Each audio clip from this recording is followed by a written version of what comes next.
Hey everybody, it's good to see you. I hope you are all staying well and staying healthy, and I just miss you. And I look forward to reading you stories every week, so this is one of my favorite parts of the day.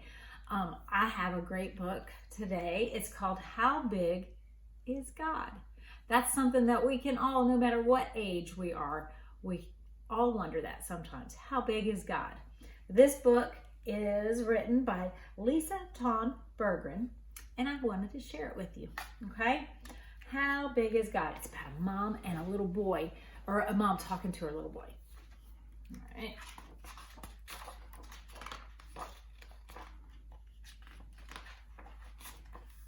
Mom, where does God live? Well, he lives in your heart, his mother replied. The boy thought about that for a minute.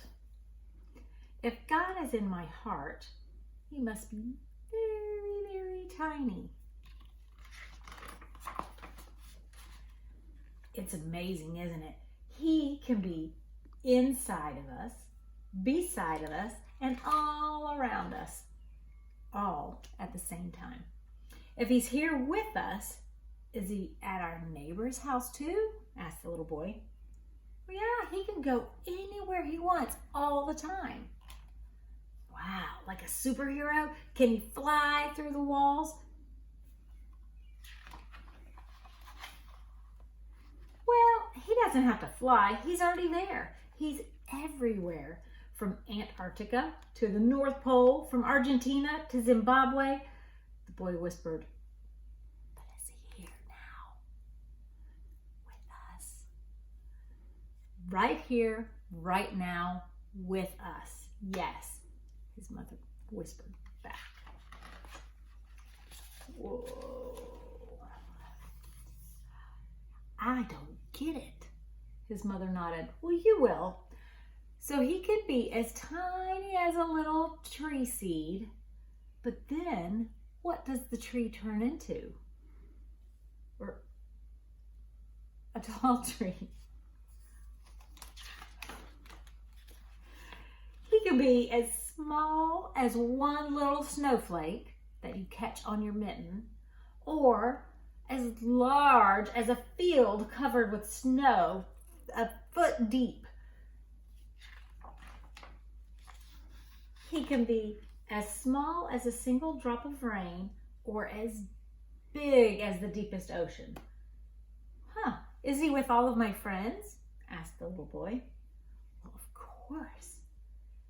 He's even with the kids who aren't so nice. They just don't see him, but they will. Is he invisible?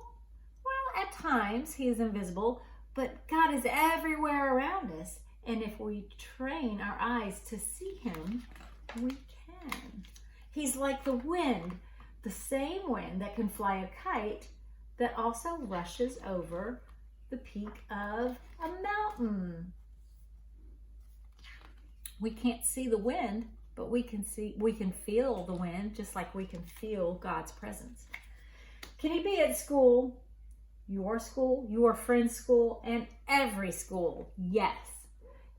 Even when I go on the bus, even when you're on the bus, when you play with your friends on the playground, and even when you take tests. Can you reach the moon? Yes, he can reach the moon and the stars and everything. He can hold the universe in his own hands.